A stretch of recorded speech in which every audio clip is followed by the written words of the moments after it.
अस्सलाम वालेकुम dear students. आज का हमारा टॉपिक होगा motion of bodies connected by string. आज मैंने इस टॉपिक की सिलेक्शन इसलिए की है क्योंकि ये वाला टॉपिक 9 से लेके फर्स्ट ईयर तक तकरीबन सारी क्लासेस में है, तो मैं चाह रहा हूँ एक ही वीडियो में सारे स्टूडेंट का काम हो जाए।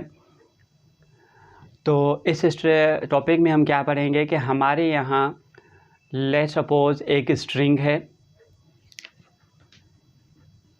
और ये स्ट्रिंग आपके हाथ में है, और अगर आपने यहाँ पे कोई वेट अटैच किया हुआ है तो your fingers will feel a force.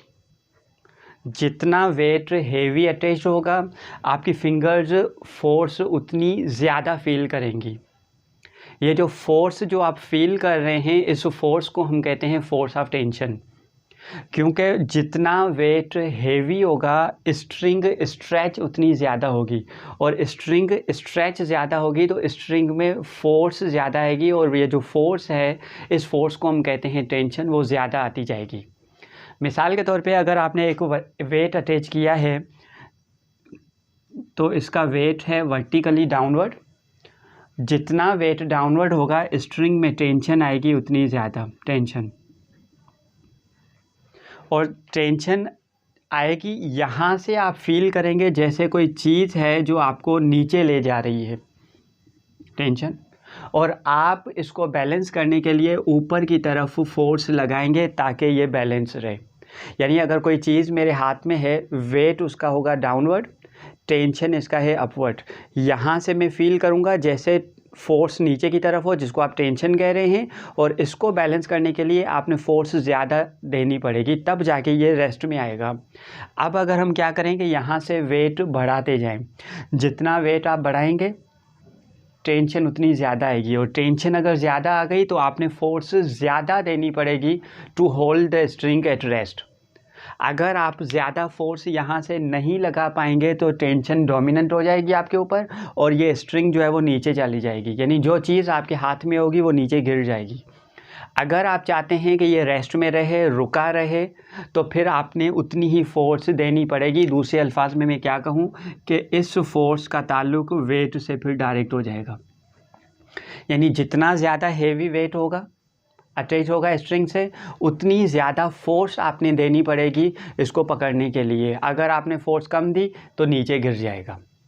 अगर आप टेंशन को यहाँ पे गौर से देखें तो यहाँ से देखा जाए तो टेंशन का डायरेक्शन है अपवर्ड, और यहाँ से देखा जाए तो टेंशन का डायरेक्शन है डाउनवर्ड। तो कहते हैं कि स्ट्रिंग में जो टेंशन आएगी, स्ट्रिंग में जो फोर्स आएगी उसका मैग्नीट्यूड कांस्टेंट होगा। हाँ, बाकी डायरेक्शन डिपेंड करेगा कि आप कहाँ से डायरेक्शन देख रहे हैं, यहाँ से देख रहे हैं या यहाँ से देख रहे हैं। ये वाला केस अभी जो हम डिस्कस कर रहे हैं ये केस तब है जब स्ट्रिंग रेस्ट में है, रुकी हुई है, और जब तक स्ट्रिंग रेस्ट में है तो इसका वेट और टेंशन दोनों बराबर होंगे। यानी अब अगर मैं आपसे कहूँ स्ट्रिंग में टेंशन कितना है तो टेंशन आप उतना ही बताएंगे जितना वेट है, वो तब जब ये क्या हो, रेस्ट में हो। ठीक, अब हम इनके दो केसेस डिस्कस करने जा रहे हैं जिसमें एक स्ट्रिंग के दोनों एंड पे दो मासेस होंगे, वो दो अलग अलग केसेस में अटैच होंगे। जिसमें से पहला केस हम डिस्कस कर रहे हैं when both the bodies move vertically. दोनों ऑब्जेक्ट जो स्ट्रिंग के दोनों एंड पे जो मासेस अटैच्ड हैं वो दोनों वर्टिकली हैंग कर रहे हैं, और कहाँ से पास हो रहे हैं, एक पुली से पास हो रहे हैं। जैसे ये एक पुली मैंने लगाई हुई है और इस पुली से दो मासेस अटैच्ड हैं, एक को हम कहेंगे मास 1, एक को हम कहेंगे मास 2। ये पुली जो है ये फ्रिक्शन लेस पुली है, इसमें कोई फ्रिक्शन नहीं है। ठीक, अब इन दोनों मासेस में से कौन सा मास नीचे जाएगा, कौन सा मास ऊपर जाएगा। अगर हम यहाँ पे गौर से देखें, अगर मुझे मासेस की वैल्यूज़ का पता है तो मैं बता सकता हूँ, मैं यहाँ पे पहले से ही आपको बता दूँ कि m1 is greater then m2। अब m1 जब ग्रेटर है तो जाहिर सी बात है ये m1 नीचे आएगा। अच्छा, M1 पे जो डाउनवर्ड फोर्स लगेगी इसको हम कहेंगे वेट W1, और इसमें वेट की वजह से जो टेंशन आएगा उसको हम कहेंगे T। अब ये क्यों नीचे जाता है? हमने तो पहले कहा था कि वेट और टेंशन ये दोनों बराबर होते हैं। जब बराबर होते हैं तो वो ना नीचे जाएगा ना ऊपर जाएगा, वहीं पे रुका रहेगा। लेकिन अब वाला जो केस हम डिस्कस कर रहे हैं उसमें वेट और टेंशन इक्वल नहीं है। पहले वाली जो स्ट्रिंग थी वो स्ट्रिंग रेस्ट में थी, अभी वाली स्ट्रिंग जो है वो रेस्ट में नहीं है। ये वाला साइड डोमिनेंट है, ये वाला साइड नीचे जाएगा। मैं यूँ कहूँ कि इस केस में weight is greater than tension. जब वेट टेंशन से ज़्यादा है तो इसका मतलब ये नीचे की तरफ जाएगा। अच्छा, अब जब नीचे की तरफ जाएगा तो यकीनन एक्सेलरेट होगा। अब थोड़ी देर के लिए आप सपोज़ करें कि ये अटैच्ड नहीं है, अटैच नहीं है, तो जब ये नीचे जाएगा तो ये नीचे 9.8 मीटर पर सेकंड स्क्वायर की एक्सेलरेशन से नीचे जाएगा। लेकिन इस बार ये फ्री फॉल नहीं है, इसके पीछे एक और मास अटैच्ड है। तो इसका मतलब अब जब ये नीचे जाएगा तो 9.8 मीटर पर सेकंड स्क्वायर की एक्सेलरेशन से नहीं, ये अपने वेट वाली फोर्स से नहीं, थोड़ी कम फोर्स से जाएगा। क्यों कम फोर्स से जाएगा? क्योंकि इसको डाउनवर्ड फोर्स लग रही है W1, ऊपर से टेंशन है लग रही है। तो हम क्या कहेंगे कि ये नीचे की तरफ जिस फोर्स से जाएगा वो फोर्स हमें कैसे पता चलेगी? इस वेट में से आप टेंशन को निकाल दें, डाउनवर्ड वेट में से टेंशन को निकाल दें। अब जो रिमेनिंग फोर्स होगी ये उस फोर्स से नीचे जाएगा। अब वो उस एक्सेलरेशन से नीचे जाएगा और यकीनन वो एक्सेलरेशन 9.8 मीटर पर सेकंड स्क्वायर नहीं होगी, उससे कम होगी।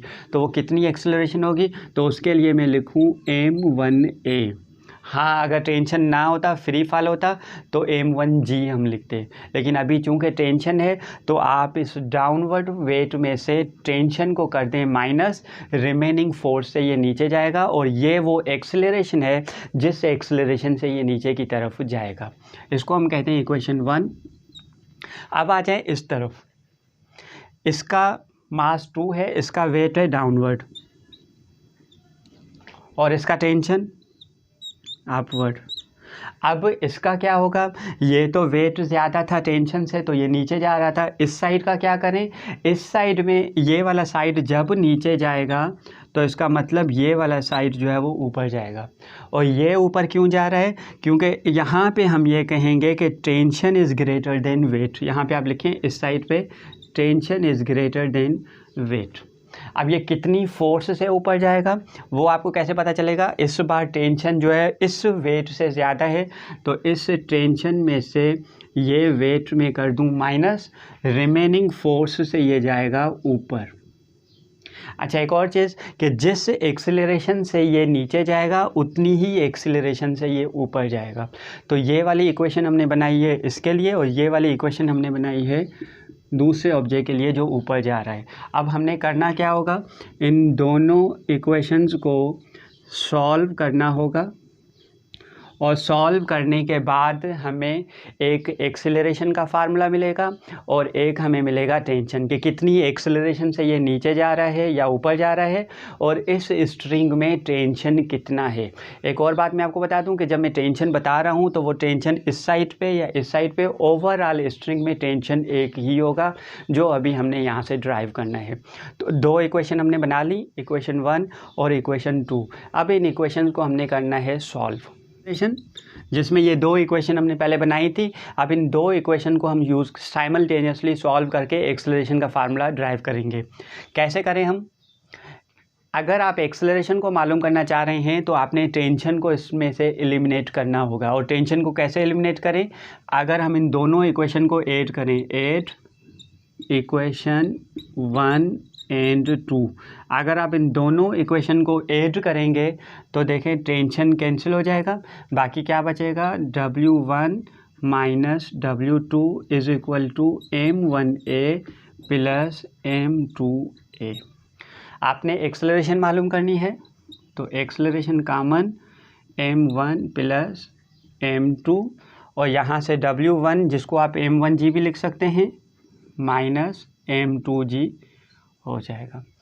इन दोनों में कॉमन क्या आ रहा है, ग्रेविटी कॉमन, बाकी m1 माइनस m2, और ये m1 m2 इस साइड पे आके क्या करेगा, डिवाइड करेगा।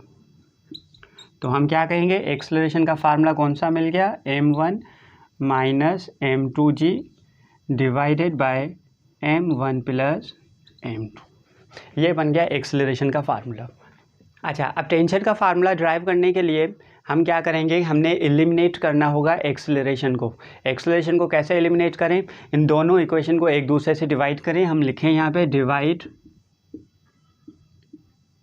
इक्वेशन 2 फ्रॉम 1, और जब आप डिवाइड करेंगे ये minus T equal to m1a divided by t minus w2। तो जब डिवाइड करेंगे तो एक्सेलरेशन हो जाएगी कैंसिल, बाकी क्या बचेगा, w1 की जगह मैं लिखूँ m1g माइनस टी, और ये m2 इस साइड पे आके हम करेंगे मल्टीप्लाई, और ये m1 आपस में मल्टीप्लाई करेंगे, t माइनस m2g, इनको इनसे मल्टीप्लाई कर लें, तो इनको मल्टीप्लाई करें m1 m2g minus m2t equal to m1t minus m1 m2g। हमें टेंशन मालूम करना है, इसलिए टेंशन वाले टर्म हम एक साइड पे रखेंगे, बाकी दूसरी साइड पे रखेंगे। तो m1 m2g plus m1 m2g equal to m1t, और ये माइनस वाला इस साइड पे आ जाएगा। इन दोनों में से t ले लें कॉमन, बाकी m1 प्लस m2, एक m1 m2g और दूसरा ये होंगे 2m1 m2g। हमें टेंशन मालूम करना है, तो tension is equal to 2m1 m2g divided by m1 plus m2। ये एक्सप्रेशन बन गया टेंशन का। अब ये पहले एक्सेलरेशन का फार्मूला हमने बनाया, अब टेंशन का फार्मूला बना रहे हैं। ये फार्मूला कौन से केस के लिए है, जब दोनों ऑब्जेक्ट वर्टिकली डाउनवर्ड हों, उसमें से एक का मास ज़्यादा है वो नीचे जाएगा और एक का मास कम है वो ऊपर जाएगा। तो इस केस में टेंशन इनका इसके बराबर होगा, और एक्सेलरेशन का फार्मूला भी हमने बनाया था। अच्छा, अब दूसरा इसका जो केस है उसमें यह है कि एक मास जो है वो वर्टिकली है, when one body moves vertically and other moves on a smooth horizontal surface. एक वर्टिकली डाउनवर्ड है और दूसरा ये इस सरफेस पे है जो स्मूथ है, जिसमें कोई फ्रिक्शन नहीं है। मतलब जिस सरफेस पे ये हॉरिजॉन्टल है, ये ऑब्जेक्ट हॉरिजॉन्टली लाई कर रहा है, ये स्मूथ सरफेस है, इसमें कोई फ्रिक्शन नहीं है, और दूसरा वर्टिकली डाउनवर्ड है। जब ये वाला केस होगा तो इसमें एक बात याद रखिएगा कि जो ऑब्जेक्ट वर्टिकली होगा वो हमेशा नीचे जाएगा, फिर ये भले कितना ही हेवी क्यों ना हो, ये वाला ऑब्जेक्ट भले कितना ही लाइटर क्यों ना हो, ये हमेशा नीचे आएगा और ये हमेशा इस तरफ आएगा। अच्छा, जब ये नीचे आएगा इसका वेट है डाउनवर्ड, इसमें टेंशन जो है वो होगी अपवर्ड। अब ये क्यों नीचे आ रहा है, ये पहले भी हमने कहा था कि इसका weight is greater than tension, तो वेट में से आप टेंशन को निकाल दें, रिमेनिंग फोर्स से ये आएगा नीचे। ये इक्वेशन है इस साइड की। आ जाएं इस साइड की बात करें तो इस साइड में इसका जो वेट है इस सरफेस पे है डाउनवर्ड, और जितना इसका वेट है सरफेस इसके ऊपर एक फोर्स लगाएगा जिसको हम कहेंगे नॉर्मल रिएक्शन, और यहाँ पे नॉर्मल रिएक्शन और वेट दोनों हैं बराबर, तो ये दोनों एक दूसरे को क्या कर देंगे, कैंसिल कर देंगे। बाकी ये जिस तरफ जो आएगा, इस तरफ जो आएगा, जिस फोर्स से आएगा वो फोर्स खाली होगी टेंशन की। यानी ये जो नेट फोर्स जो इस तरफ आएगा वो नेट फोर्स किसके बराबर होगी, टेंशन के बराबर, जिसको आप कहेंगे m2a। ये इक्वेशन 1, ये इक्वेशन 2। अब हम क्या करेंगे कि इन दो इक्वेशंस में से हम एक्सेलरेशन भी मालूम करेंगे, टेंशन भी मालूम करेंगे। तो सबसे पहले हम फार्मूला बनाने जा रहे हैं एक्सेलरेशन का। एक्सेलरेशन के लिए हम इन दोनों इक्वेशन को ऐड करेंगे, ऐड इक्वेशन 1 एंड 2। जब दोनों इक्वेशन को आप ऐड करेंगे तो ये दोनों कैंसिल हो गई, बाकी हुआ w1 is equal to m1a plus m2a। इन दोनों में एक्सेलरेशन कॉमन ले लें, ये बचा W1 जिसको आप कहते हैं m1g। तो एक्सेलरेशन किसके बराबर मिली, m1g अपान m1 प्लस m2। अब बनाएंगे हम टेंशन का एक्सप्रेशन। तो दो इक्वेशन मैंने आपको पहले से बताई थी, m1g minus T is equal to m1a, जिसको हमने पहले W1 लिखा था, एक ही बात है। और दूसरी इक्वेशन हमने बताई थी t इक्वल टू m2a। अब टेंशन को मालूम करने के लिए हमने एक्सेलरेशन को एलिमिनेट करना होगा, और कैसे एलिमिनेट करेंगे, इन दोनों इक्वेशन को हम एक दूसरे से डिवाइड करेंगे। डिवाइड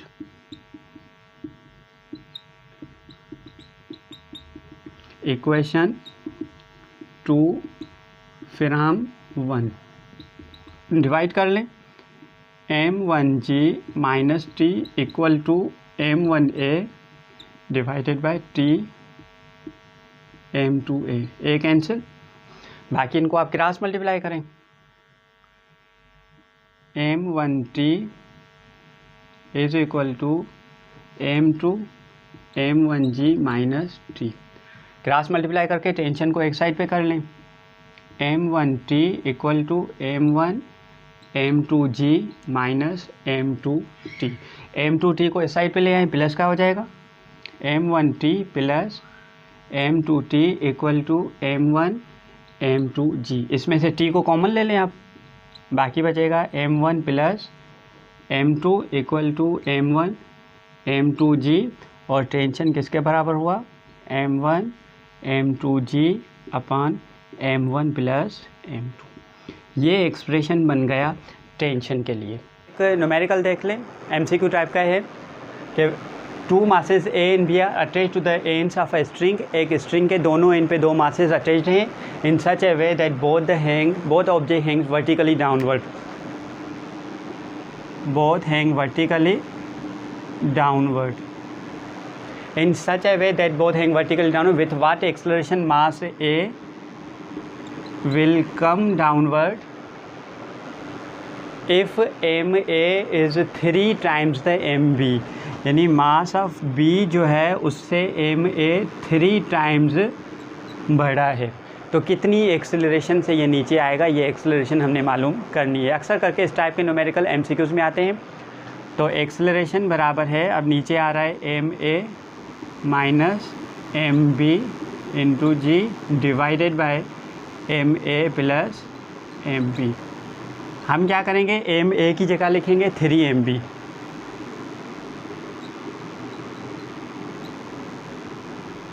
MA की जगह हमने लिखा 3MB प्लस MB। 3MB में से 1MB गया, बाकी 2MB, और 3 और 4MB हो गया ये, इंटू जी, ये कैंसिल। तो हम कहेंगे एक्सेलरेशन कितनी होगी इसकी, g अपान 2 यानी 9.8 मीटर पर सेकेंड स्क्वायर अपान 2, जिसको हम कहेंगे 4.9 मीटर पर सेकेंड स्क्वायर की एक्सेलरेशन से ये नीचे आएगा। अच्छा, अब ये एग्जांपल हमने लिया हुआ है फर्स्ट ईयर से कि two bodies A and B are attached to the ends of a string which passes over a frictionless pulley so that both the bodies hang vertically downward, यूँ हैं, जिसमें mass of body A is 5 kg और mass of body B is 4.8 kg। इसकी acceleration हमने मालूम करनी है। पहले तो ये देखें कि केस कौन सा है, दोनों वर्टिकली डाउनवर्ड है, और वर्टिकली डाउनवर्ड के लिए एक्सेलरेशन का फार्मूला हमारे पास कौन सा है, MA जो बड़ा होगा वो नीचे आएगा, जो हल्का मास होगा वो ऊपर जाएगा, और उस बड़े मास में से छोटे मास को हमने करना है माइनस। तो MA माइनस MB अपान MA प्लस MB।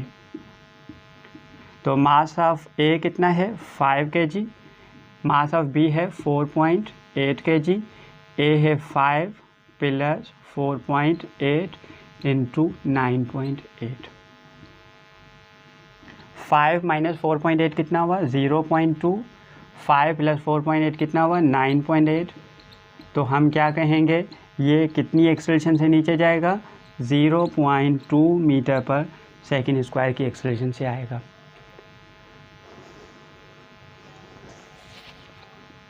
अच्छा, और भी पुलिस से रिलेटेड बहुत सारे न्यूमेरिकल्स हैं, आज की वीडियो बड़ी हो जाती है, इसलिए हमने 2 एग्जाम्पल पे ही ख़त्म कर रहे हैं। अगली वीडियोस में इंशाल्लाह ताला मैं पुलिस पे स्पेशली न्यूमेरिकल बनाऊंगा, जो MCQs के लिए भी होंगे और एक्सरसाइज से भी हम जो है वो लेंगे।